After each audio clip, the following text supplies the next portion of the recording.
Assalamualaikum warahmatullahi wabarakatuh. Om Swastiastu, Namo Buddhaya, salam sejahtera buat kita semua. Alhamdulillahirabbil alamin, wabihi nasta'in wala umur dunya wadin. Wassalatu wassalamu ala asrofil anbiya'i wal mursalin, amma ba'du. Pertama-tama saya ucapkan terima kasih kepada Ibu Dr. Ayuning Budiati, PIP MPPM, selaku dosen pengampu mata kuliah e-government kelas 3B Administrasi Publik. Dan tak lupa kepada teman-teman semuanya, semoga kita semua dalam keadaan sehat walafiat, amin ya rabbal alamin. Sebelum ke pembahasan materi, izinkan saya memperkenalkan diri. Perkenalkan, nama saya Gunawan dengan nomor induk mahasiswa 66612100011 kelas 3B Administrasi Publik. Untuk memanfaatkan waktu, langsung saja kita ke pembahasan materi.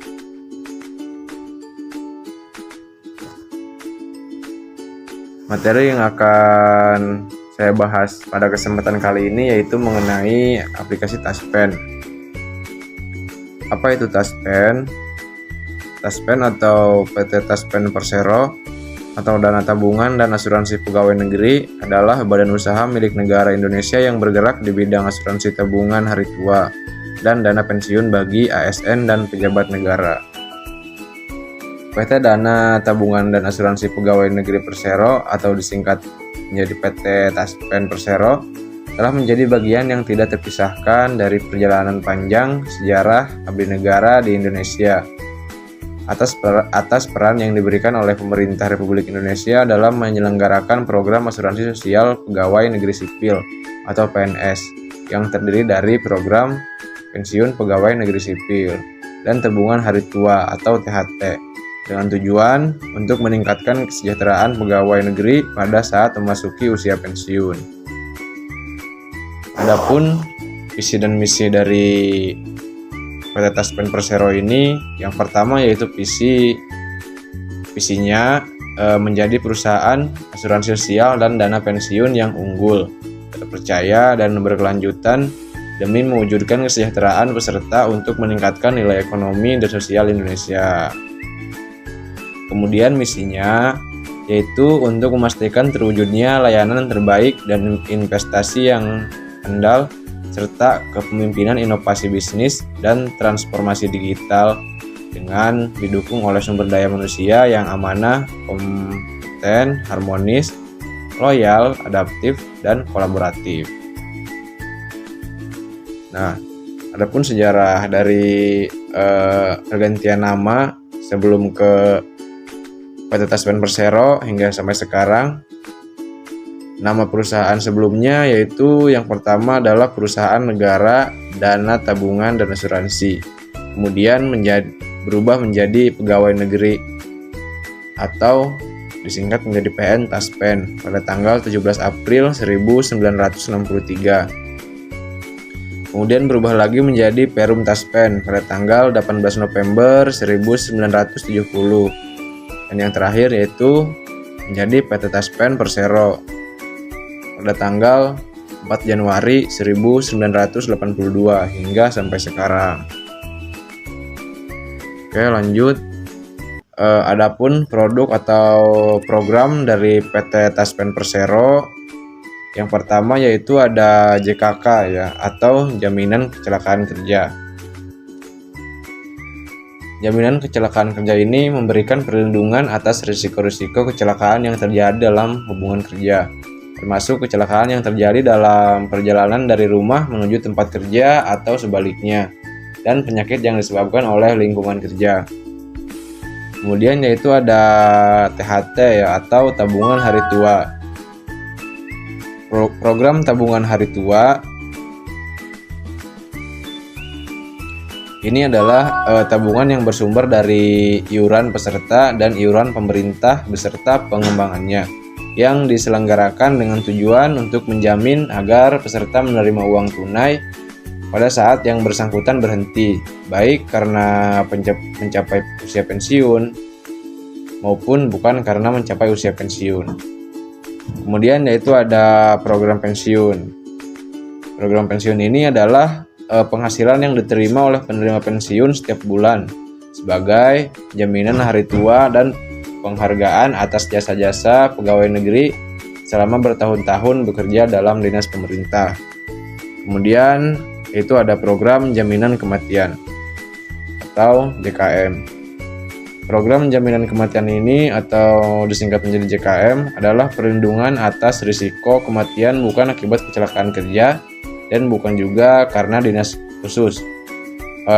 Manfaat program JKM ini diberikan kepada ahli waris dari peserta yang meninggal dunia biasanya dalam status dinas aktif. Terdiri atas santunan kematian sekaligus atau disingkat menjadi SKS. Dan uang duka wafat atau disingkat menjadi UDW. Baik, lanjut langsung ke materi. Kemudian ada analisis tahapan e-government. Ada informasi, komunikasi, transaksi, dan juga metadata. Untuk tahapan informasi, pada tahap ini aplikasi Taspen memiliki FAQ yang dapat dilihat melalui website resmi milik PT Taspen. Kemudian ada call center, ada email yang dapat digunakan apabila pengguna aplikasi ini mempunyai kendala maupun masalah yang lain terkait aplikasi ini. Baik, lanjut. Selanjutnya itu ada tahapan komunikasi. Pada tahap komunikasi Taspen ini telah menautkan nomor call center yang dapat dihubungi oleh pengguna aplikasi. Jadi nomor call centernya yaitu 15000919. Jadi di sini saya mohon maaf ya karena saya lupa mencantumkan di PowerPoint. Baik, lanjut. Nomor call center ini yang mana nantinya akan langsung terhubung dengan customer service dari pihak Taspen untuk membantu kendala atau masalah yang berkaitan dengan Taspen ini. Selain itu juga ada media sosial seperti Instagram dan juga grup WA yang bisa dihubungi. Baik, lanjut. Kemudian ada tahapan transaksi. Pada aplikasi Taspen ini, tahapan transaksi ini tidak tersedia ya. Karena pada tahap transaksi ini aplikasi Taspen autentifikasi ini tidak tersedia karena seperti yang telah dijelaskan bahwa pada dasarnya aplikasi ini hanya digunakan untuk autentifikasi data pengguna untuk nantinya bisa digunakan dalam pencairan dana pensiun. Lanjut. Kemudian ada tahapan metadata. Tahapan metadata juga pada aplikasi ini juga belum tersedia ya. Tahap metadata Taspen autentifikasi ini masih belum ada ya karena penggunaan aplikasi ini hanya untuk satu fungsi dan tidak bertautan dengan aplikasi lain.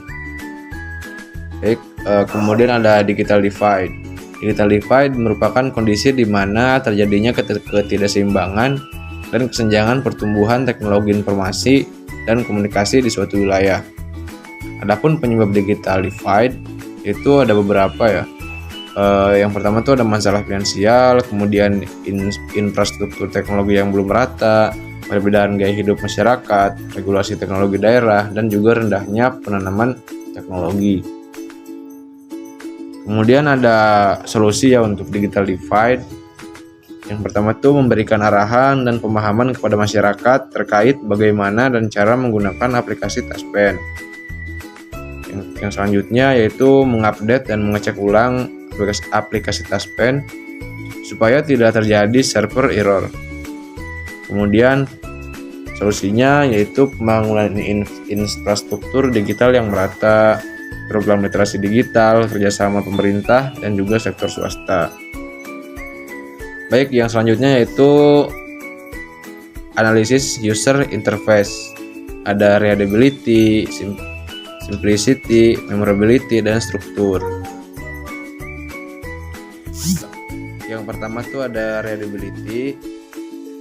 Dilihat dari aplikasi Taspen, desain aplikasi Taspen ini sendiri sudah cukup baik ya, mulai dari ukuran font, bahasa yang bisa digunakan telah sesuai standar readability sehingga mudah untuk dibaca dan juga dipahami. Aplikasi Taspen ini autentifikasi sudah mudah dibaca, warna fontnya juga dan background terlihat kontras. Namun saya agak merasa monoton dengan font yang digunakan.